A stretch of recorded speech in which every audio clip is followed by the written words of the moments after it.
I am the co-founder and director of the movement. My husband, Noah D. Johnson, is also the co-founder. We have various board members and also supporters, and we push for policy changes that promotes equity and accountability.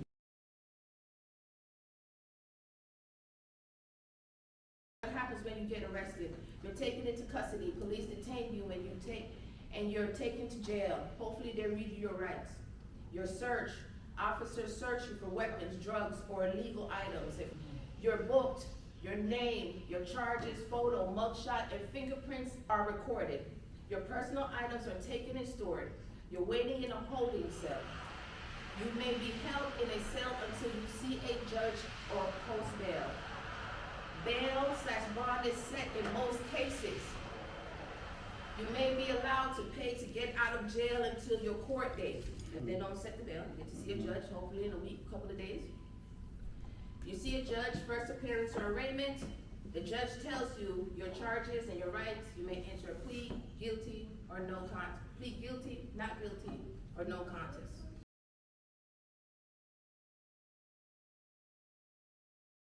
Key rights while incarcerated.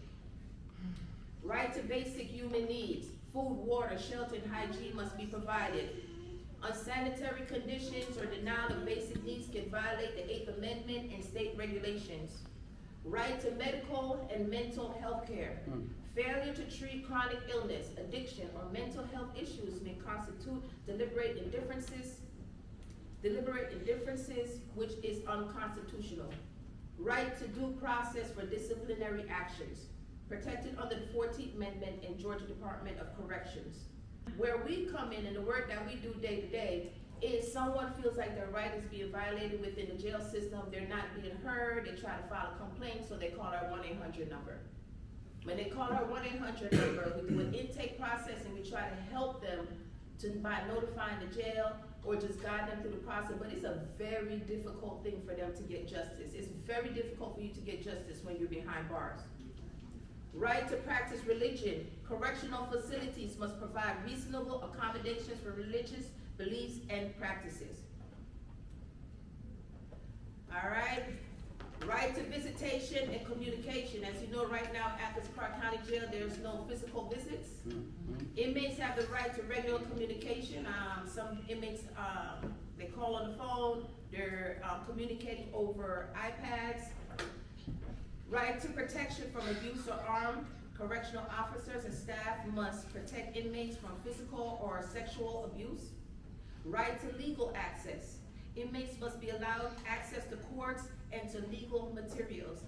Surprisingly, a lot of inmates call us to find out what is their court dates. They haven't spoken to their lawyers. Can we reach out to their lawyers and let them know that they've been sitting here for 30 days? Right to file grievances. Every incarcerated person has the right to file complaints, and that, like I said, helping them through that process is very difficult. So now I want to create a little bit of space for individuals to share their story. Hello everyone. Well, my name is Anthony Howard. Like I said, my son lost his life July the 7th in the Clarke County Jail. His name was Boyce Howard.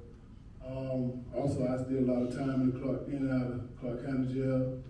I finished my probation period back in March of 2022, so I moved down to Florida. I've been down there for like the past 3 years. And what happened is, I struggled with drugs and alcohol in the past, so I had to go there and get treatment. And so, I did that. And so on July the 8th, I got a call from my oldest son, and he was like, I need you to come to Atlanta. We're gonna paint a house. Someone wanna paint a 4-bedroom house, and everything like that. I said, okay. And so I said, all right, I'm coming. But I don't know when. So I go home and I lay down, and I get a phone call. I'm like, man, I'm tired, it's hot outside, I don't want to answer the phone, But I had been feeling, kind of funny because about my son, like something ain't right, So he said, you need to call, that I need to call my mother that something had happened to Boyce. And so I called, I couldn't get no answer, so I finally got in touch with his mother, and she said, Boyce was unresponsive. And so I said, okay, I'm headed to Georgia, so I caught the next bus out from Vero Beach, Florida. So when I got here, you know, I kind of got the back end and everything, but Boyce had been locked up like 18 months in the Clarke County Jail. He had mental health problems, and so he was in the high max area of the jail, and so he had no contact with inmates. First of all, he only had contact with officers because I was an inmate worker also when I was in the Clarke County Jail. So when we go in the high max area, we can't have contact with the inmates because they're supposed to be violent or whatever. My son, he really wasn't violent. He just had mental health issues, and his charges had him in that area of the jail. He wasn't convicted of the charges, and so he was waiting to go to a mental health hospital. He died on on Monday. They didn't tell his mother till Tuesday. Jesus. So we found this out after like the following week. We found this out the following week from Channel 2 News. The news person told us that the jail told him that Boyce had passed on Monday. So we don't know, he was laid in the jail all night, or the hospital. We don't know. So once they called, they didn't even know where his body was. And so his mother had to call around and find out where he was and everything. So finally found out where he was. So my thing is this, is like, I was in the jail back in 22, and so they short of staff, so when you come in, you're in the classification area. And so they left us for like many a days alone, locked down with no officer on the floor because they didn't have enough officers. So if somebody died or somebody get in a fight, or somebody gets sick or anything, ain't no way that anybody can get help because the emergency button only works for inside the part of the jail. It doesn't contact anybody in front of the jail. So these are the type of things that's going on out there. You know, and also, you know, when you're in jail, it's like, you know, if you're a big time drug dealer, I'm just keeping it real. If you're a big time drug dealer, whatever, got a lot of money on your books, you can get a lot of things done around the Clarke County Jail. Even in prison, that's just the way it is. It gets street in there. You know what I mean? So if you're a person that don't have money, you know, you get treated some type of way. You know, so this is what's going on out there. You know, you got a lot of officers out there, you know, that's in relationship with guys, or been in relationship with guys in the past because they growed up together in the same town. And that's just real. You know, last time I was out there, they raided one of the dorms because it was like 2 ounces of heroin supposed to have been in the jail. They didn't ever find it, but you know, somebody leaked and said when the officer brought it in, the officer ended up quitting his job. You know, once people got to talking. So you know, it's just crazy. I'm glad and I'm thankful for this organization because this is what the people need inside the jail. Because you know, we didn't have no help when we was in there. You know what I mean? My son, you know, I don't know what happened to him. They said it was fentanyl, but how it gonna be fentanyl when there hasn't been an autopsy yet for his results of saying why he died? So they don't know why they can't say why he died. They trying to place that on one situation. You can't take a death from April and say, well, everybody died from that one situation. That's impossible. You know, so I'm devastated, you know what I mean? But I got to stay strong because, you know, I still have other children, I still have grandchildren, I still have my own things going on, you know? And so, you know, I got to go back to Florida because, you know, that's where my life has begun to do better. I was doing better down there, and I was, you know, and that's what's going on. That's what I got to do. That's what God has me at this time. And it's been hard because, you know, I've been praying, like, what I need to do, which way I need to go. You know, because all this is new to me. You know, responsibility is new to me. You know, staying free out of jail is new to me. You know, not picking up a drink when my son lost his life, that's new to me. I want to drink every single day since I've been here. Yeah. You know, but that ain't gonna resolve the problem. Me staying strong, me staying clean is gonna resolve the problem. Because I talk from experience. I've been there. And I don't want this to happen to nobody else's family that's in jail today or may end up in jail. You know, so I just thank y'all for letting me share, you know, and keep me in your prayers.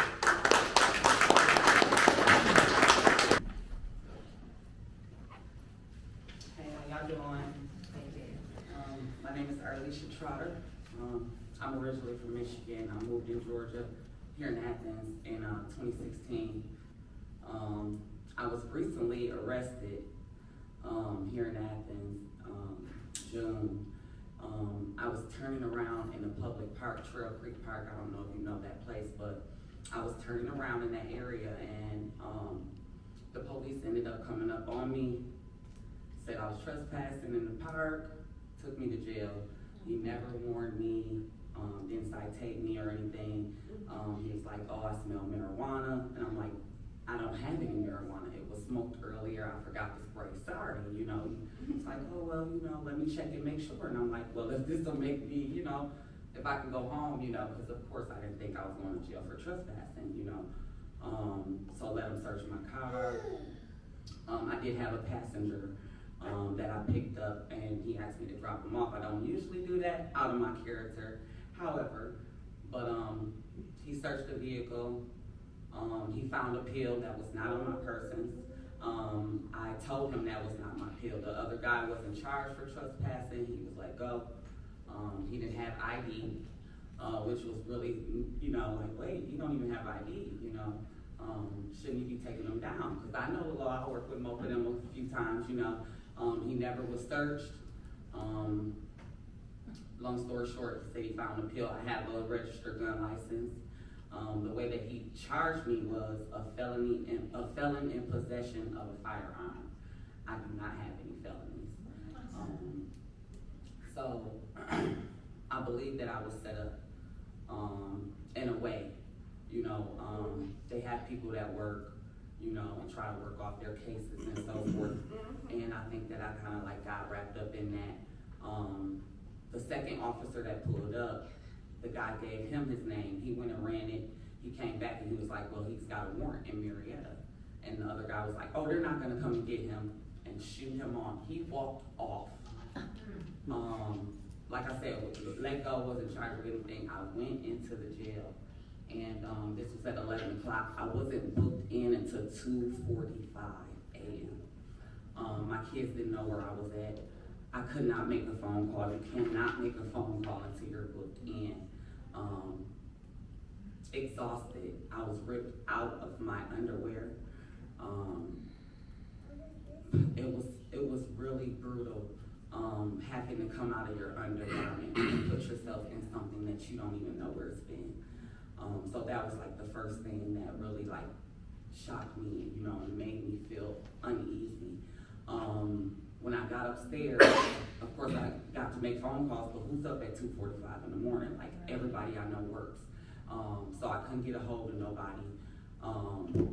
That morning, I did leave a voicemail, so that morning I called, and I got a hold of, I called Mocha like 16 times. I was like, please help, you know, and so I was able to make a call. I went to court the next day. He dismissed my trespassing charge, and I haven't received a court date yet, but while I was in there, I wasn't in there 48 hours. As soon as I got upstairs, there was a lady across from me, and she was crying. This is 2:45 a.m., and I'm just like, you know, I'm like, you okay? And she stood up, and she had open heart surgery 3 days prior to this triple. Yeah. Me and another girl came up from the holding cell. I went upstairs, she went downstairs to a bed. Now this lady is across from me.